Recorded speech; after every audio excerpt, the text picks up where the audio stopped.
Hi, my name is Lisa. I'm a recovering codependent. So happy to be here with you. This is my partner. I am Chris, recovering codependent. Good to see everyone.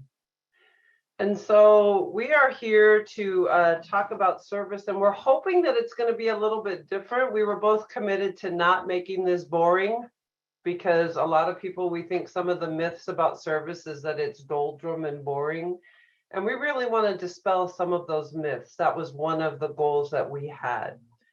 So in keeping with that, I'm going to do the frou-frou part, Kate, the meditation. Okay, so I'm calling it the frou-frou part because the analogy that came up came from Chris, and I really want him to have the opportunity to share his vision of that. And so we're going to start with asking you to close your eyes if you're comfortable, or just get in a position where you can kind of take a little walk into the past.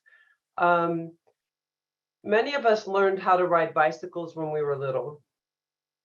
And if that was not part of your experience, what I would like to ask you to think about is when you were asked to do something new or different that you hadn't done before.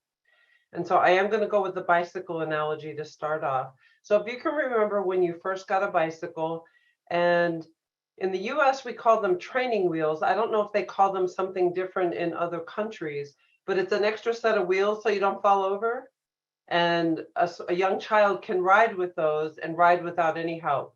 And there's a sense of safety with that. And so I want to take you back to that. If you remember what it was like to be on that bicycle for the first time with the training wheels. And there wasn't a fear of falling over because you knew that those extra set of wheels were there for you.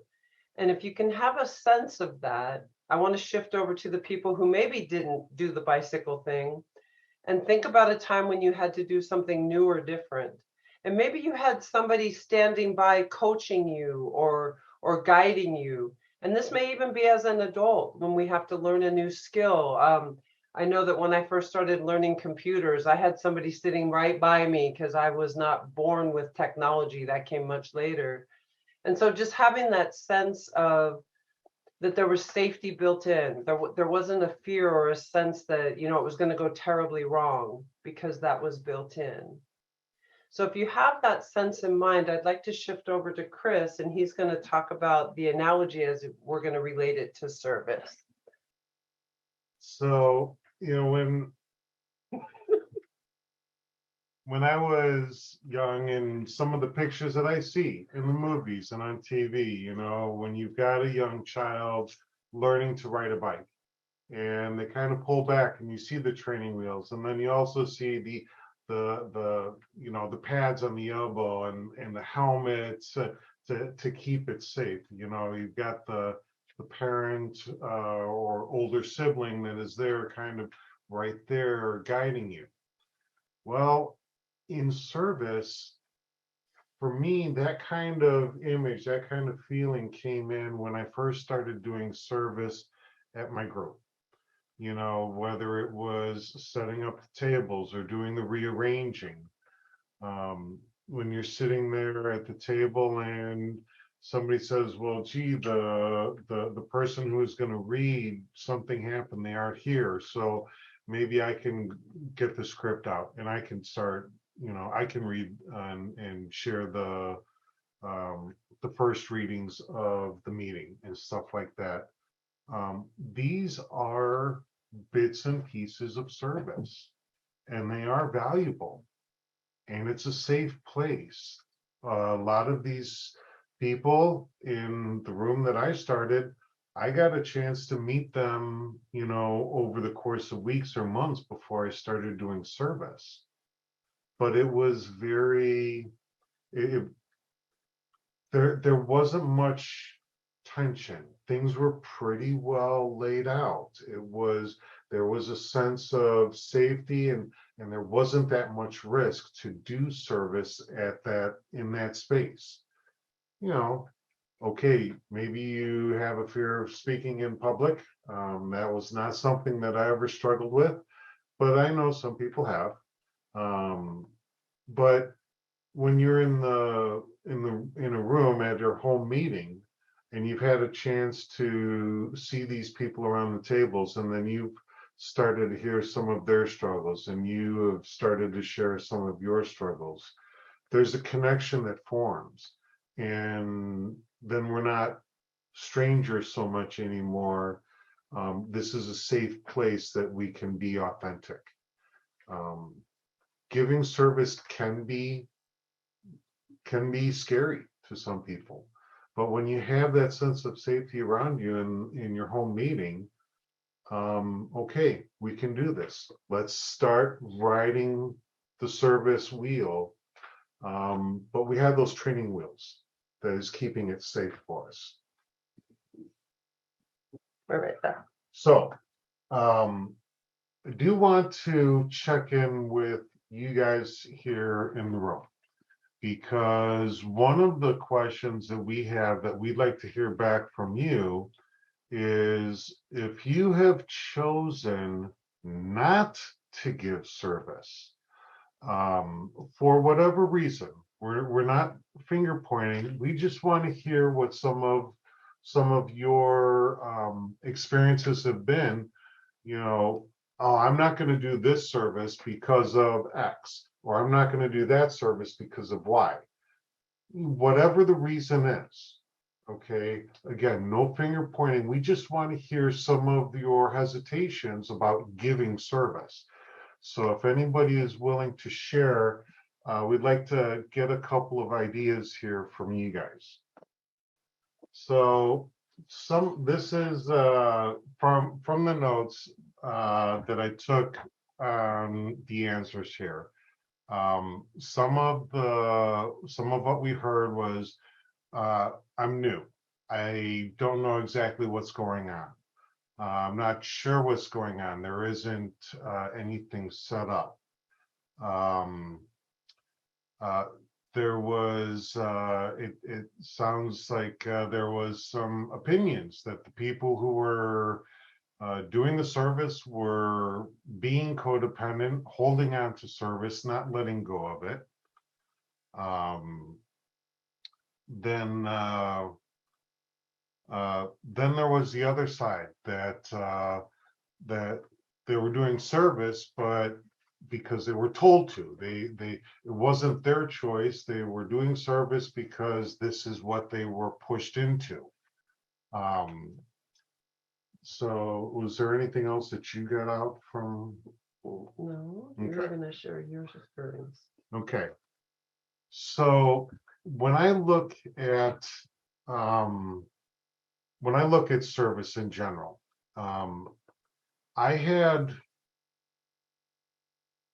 before I got into recovery, when I was a young man, when I was a boy, I was in a group that there was a requirement to get a badge. You had to do community service. So this was something that was given to me as a task, as a to-do. And when I was early in that group, I did it because it was a task, because I wanted the next level. So I did it just because that's what I had to do. I had to fill in the box like a good little codependent. I was getting trained. This is what I had to do. Now, what I learned at that time with that group was, before I got to the end of that road, I was doing it because I wanted to be of service. I wanted to give gift. Somewhere in that time of doing those tasks, I realized that giving anonymously, being of service to someone, the phrases that we have, we give gifts without strings. That in and of itself was rewarding and satisfying, and was an esteemable act. And I didn't need anybody's pat on the back to do it. That wasn't my motivation anymore. Now, as an adult, I kind of got away from it. I forgot that lesson I learned when I was young. So when I get into recovery and I start doing service, I remember that these are things that I felt good about myself. Giving a gift without a string. For many years, I had given lots of gifts with strings. this was a way for me to get back to a healthy principle.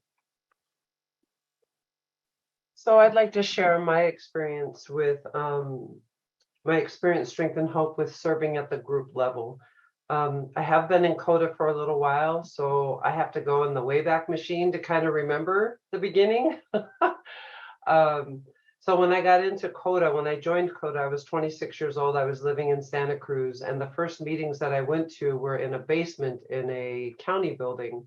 You literally had to climb down a flight of stairs to get there. And in those early days, we were just given a room with a bunch of chairs stacked up along, and we didn't always have a table. And so there was a lot of service that anyone could do. It didn't matter how long you had been. If you were brand new, you could set up a chair and put the chairs away. You could put up a table. We used to be allowed to have candles at that time, and they would let us, do a candlelight meeting. And if there was literature, someone could help set out the literature. And sometimes we were allowed to have snacks, and we could bring snacks, a little something to snack on, and maybe coffee or tea. And so in the very beginning, there were a lot of opportunities for that. And it was very, very safe to say, hey, you want to help put out chairs? I mean, as long as you were physically able, it wasn't an issue. And then within that group, now this was when CODA was much younger and the meetings were much larger. So there could be upwards of 40 people in a meeting. And they were constantly, and they had a meeting every night, and they were looking for people to share their stories, and looking for people to be the chair or the leader of the group, and looking for someone to read the beginning readings. And so those were all simple, basic opportunities to learn about service. And I also started to learn about another form of service that one of the people who answered really tapped into. There's something about showing up every week at your home group. So showing up at my home group and seeing that familiar face. Oh, there's Joe over there sitting in the same place he always sits. Nobody sits there because that's where he sits, and to see the regular people show up. I found that was a form of service. To share was a form of service. To put my hand out to a newcomer and say, welcome, it's service. To take that outreach call. I realize we're not doing that in the middle of the meeting, and frankly, back then we didn't even have cell phones yet. That's how old I am. And but the point being is that there are many ways to be of service, and the home group really did offer me some very valuable opportunities. Sharing in front of people that I knew in my home group was really powerful, because not only was I surrounded by people that I had gotten to know, listened to their stories, they were kind of starting to get to know mine. It was safer to share my story there and to share about what I was going through and my challenges and my victories. And it was a great jumping off place for me to, I literally grew up in CODA. I'm not even going to lie to you guys. I matured, and service work really helped to contribute to that. And the home group was really that beginning place for me. So at this time, I would like to take us into breakout groups. For the breakout group, we're gonna ask that you guys in your groups take a minute or two to share about what service is like in your home group. Maybe it's service that you have done in your home group. Maybe it's service that you see somebody else doing in your home group, and it's like, no, maybe I can help them out. So if you could just share what your experience is with doing service in your home group. We'll give about 10 minutes or so. I'd like to read just a quick list before we move into the breakout group. Chris and I were kind of brainstorming about what it could look like to give service in a home group, and I'm hoping that these might offer some ideas or spark some thoughts for you. Service could look like set up chairs, have a timer, greeter, a reader for the traditions or the steps, making outreach calls. What else do we have here? I can't even read my own writing. That's really sad. Well, it's a safe, known environment, and it's the home meeting that we're talking about, your core group. Okay, so we're going to go ahead and go into breakout groups. Okay, so we are going to move on to the next section. Well, keeping with the idea of the bicycle, and when you have the training wheels on, and then taking the training wheels off. Now, some of my experiences when I took those training wheels off, I got to ride the bike up and down the street. I got to ride it through the woods that were connected to the subdivision, the home that I was growing in. There were times that I actually started riding my bike out of the town, and I rode up the lakefront to a different community. So when the training wheels come off, I can start moving faster. I can start seeing more bits and pieces of life that's happening around me. So transitioning there or comparing that to what service is like, when I leave the group and I start doing service at other places, things start happening faster. My recovery starts happening faster. I don't know exactly what's going to be around the next corner when I am doing service outside of my home group. That's familiar. And doing service outside of my group is unfamiliar. So you want to do the question? Sure. So we'd like to ask you to consider answering the question, when have you had an experience while giving service and received an unexpected lesson? Could be a gift. I'll repeat the question. When have you had an experience while giving service and received an unexpected lesson or gift? If you could raise your hands if you're interested in sharing your answer to that, we'd love to hear from you. We've got some checks going on. Yep, we do. Oh, I should check that just to be sure. So, training wheels off, doing service outside of your home group. Some of the opportunities for doing service outside of your home group. Ones that come right to my mind are working with the voting entity. Getting the voting entity, the structure, the business meeting of the regional group up and running.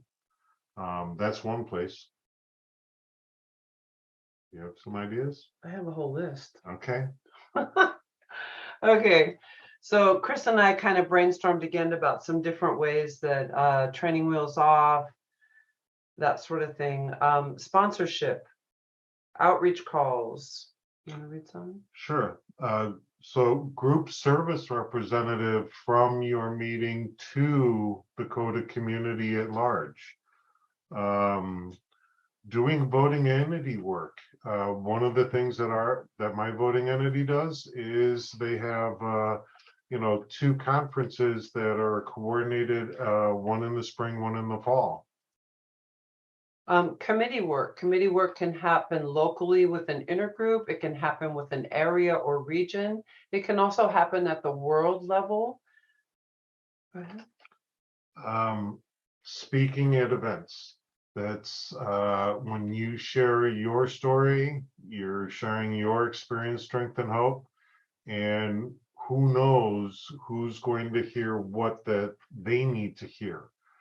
I imagine my higher power is a great grand chess master, except he's dealing with millions and millions of pieces, not just 64. Right. And then I wrote down a saying that Chris and I heard a while back, and I think it can relate to the training wheels off mentality. Do the thing that scares you the most.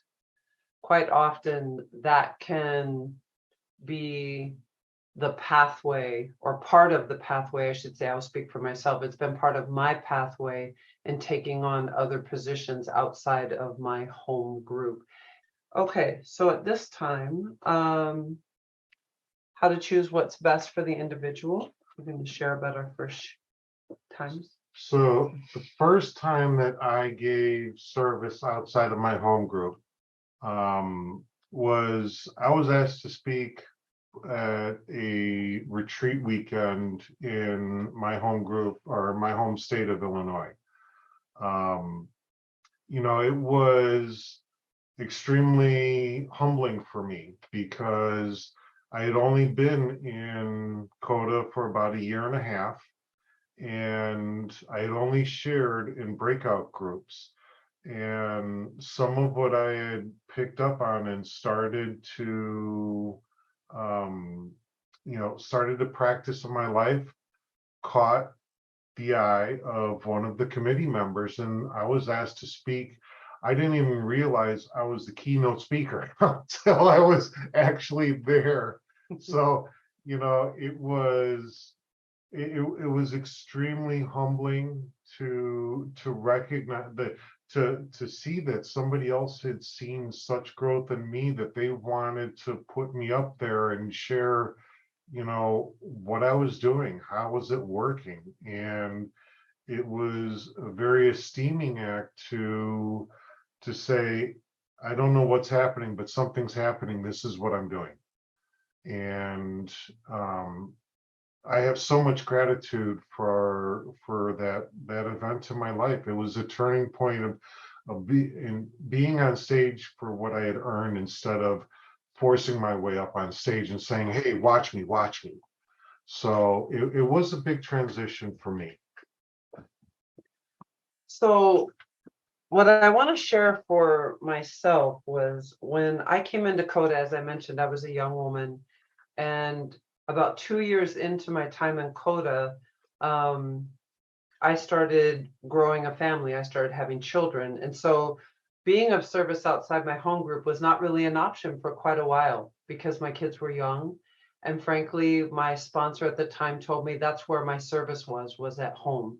And I share that because I think it's important for all people to be aware that we talk about service. There's a push for service. In some programs, there's a voluntold rather than people volunteering and that sort of thing. And I think it's important for me as an individual to remember that everybody has different lives and different things going on. So my ability to go outside of the home group didn't happen until much later into my recovery, around 2009. Around that time, I had become very ill and was no longer able to work outside my home. And for me, that was a hit to my self-worth and my self-esteem. And in my marriage at the time, it was not with Chris, it was with someone else. I no longer had value because I didn't bring a paycheck home. And so for me, one of the ways that I had found to deal with challenges and difficulties was primary purpose, to be of service. And there had to be a way that I could be of service, even if I couldn't leave my home. And so that's when I sought out being of service outside my home group at CODA World.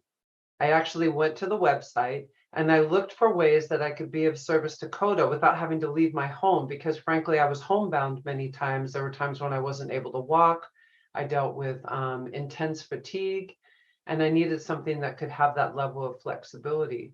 And for me, that was the first time I had really stepped outside in a big way, outside of the home group. And so I literally started working with people from all over the country and sometimes all over the world. And we didn't have video chat then, so things mostly were done by email, which worked really well for me.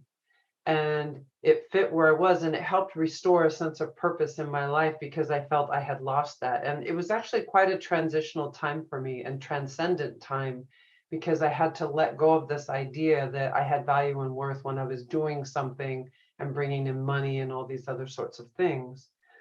A couple years later, in my area locally, I was living in Las Vegas, Nevada at the time, we had a group of people who were attending meetings, and there was talk of putting together an intergroup.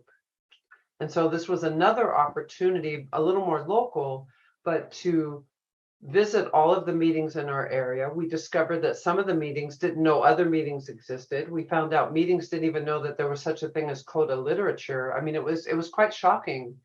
And in 2011, we came together and we started an intergroup. We met in my friend's home. There were just a few of us. And I believe that intergroup is still there today. It was quite challenging. It was quite challenging indeed. You know, working with a group of codependents who are in recovery, trying to do this thing. And I know sometimes I showed up feeling wounded, feeling hurt, getting triggered. There were a lot of things that happened. But it was an amazing experience to step outside of that. I will tell you that I was shaking in my boots. I was scared, nervous, don't want to do it wrong, don't want to mess it up, you know, all the messages that can go off in this codependent mind.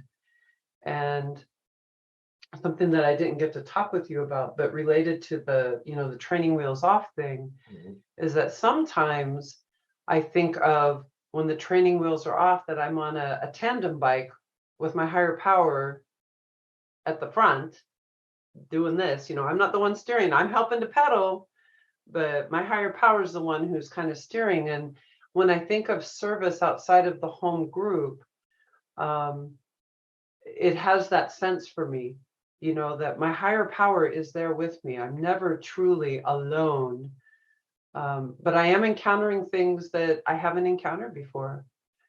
Thank you. And yeah, so for me, that's how I look at my experience with stepping outside of the home group and giving service outside of the comfort zone with the training wheels. And I'm really looking forward to sharing more about that later. I'm going to turn it over to him. Well, I'm thinking that we should go into I the agree. breakout group. Agree. Okay. So we're going to have a second breakout group here.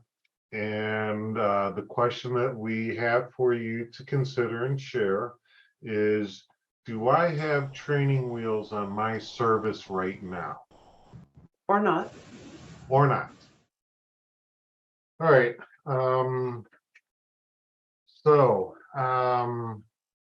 Favorite memory.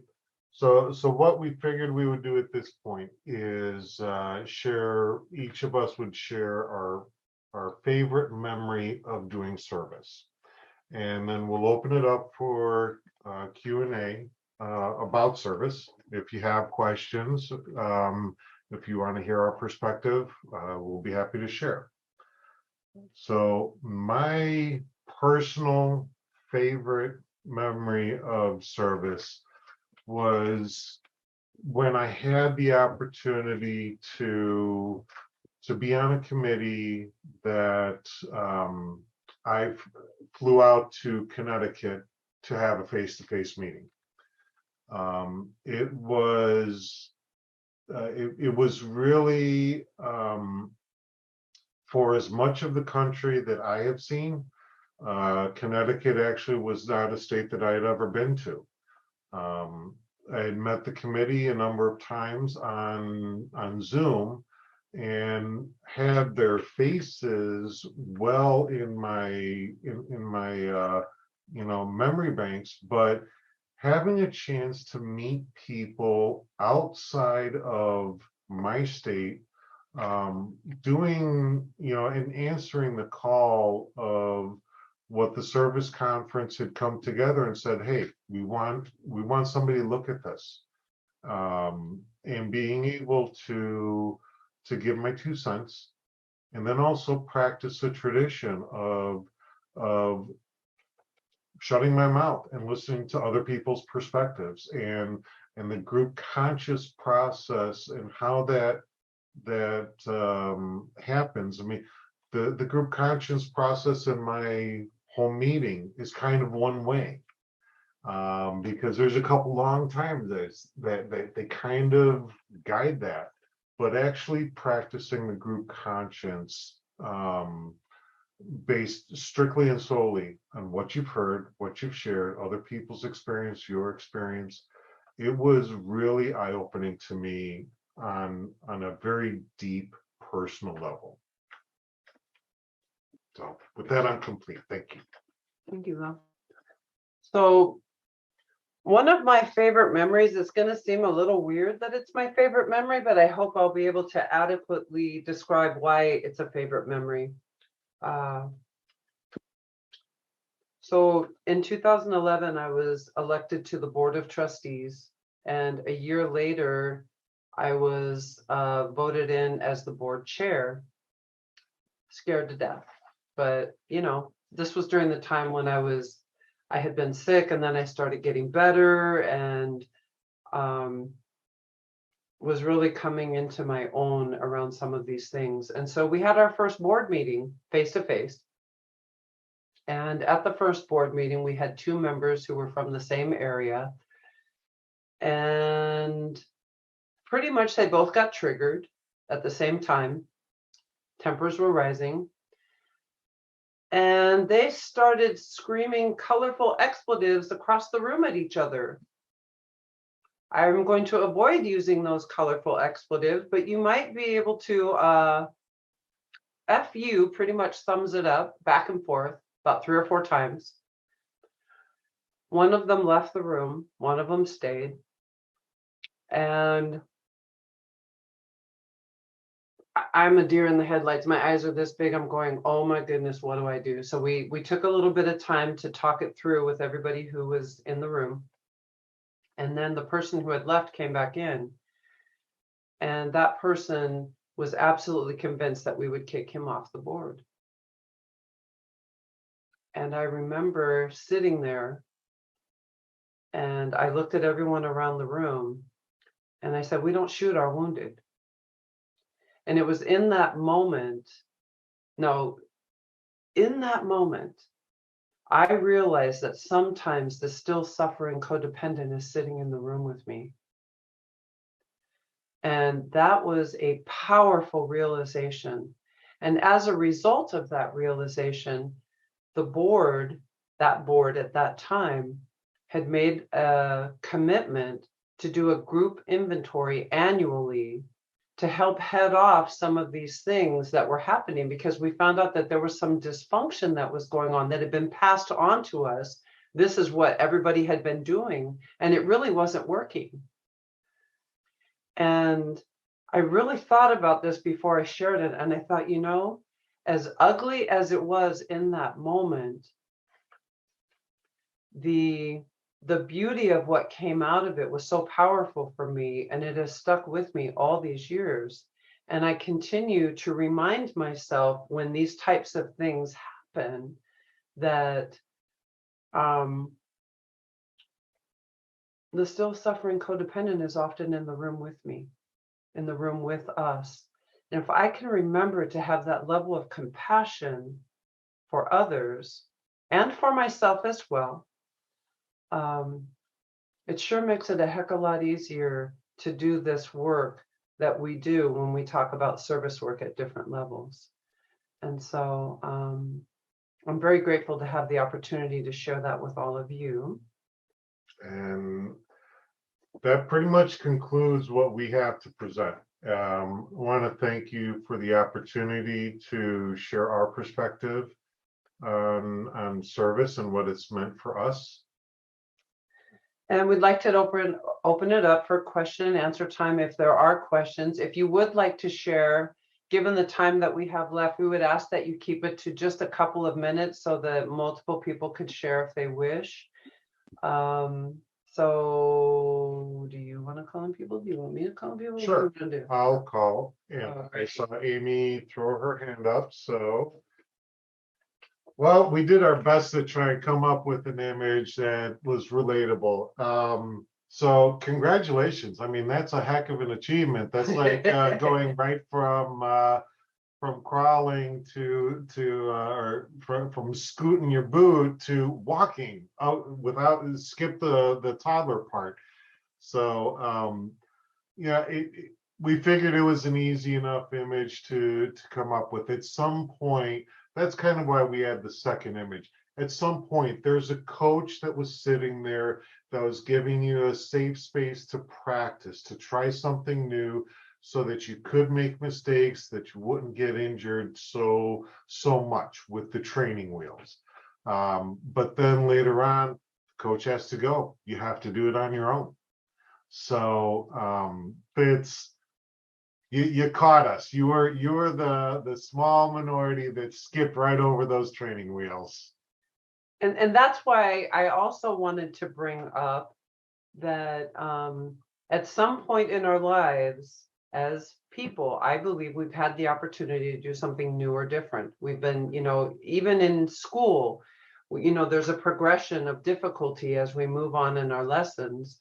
It can be at work, it can be in technology, it could be in a hobby. We start out with the simple stuff and we move on. And many times there's a mentor or somebody who's standing by, guiding us, teaching us until we move on our own to try it on our own, like for the first time. And so I'm in agreement. It doesn't always work for everyone. But I think that in general, the idea of doing something new and different outside the comfort zone and learning what that process is about, I call it giving myself permission to be new at something and letting it be okay.